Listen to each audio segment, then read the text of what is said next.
Hey everyone!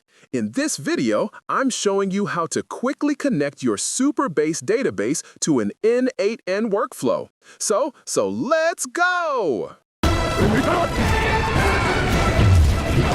Inside your N8N editor, add a manual trigger, then search for and add the SupaBase node. Select an action like Get a Row. Click Credential to connect and choose Create New Credential. We require two things, a host and a service role secret.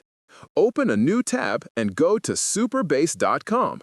Sign in and create a new project, providing a name and password. Once the dashboard is ready, go to the Settings icon, then click API. First, find and copy the project URL. Paste this link into N8N's host field. Next, look under Don't forget to like and subscribe, so go ahead and hit that button. Use the anon public key. Scroll down to the service_role secret.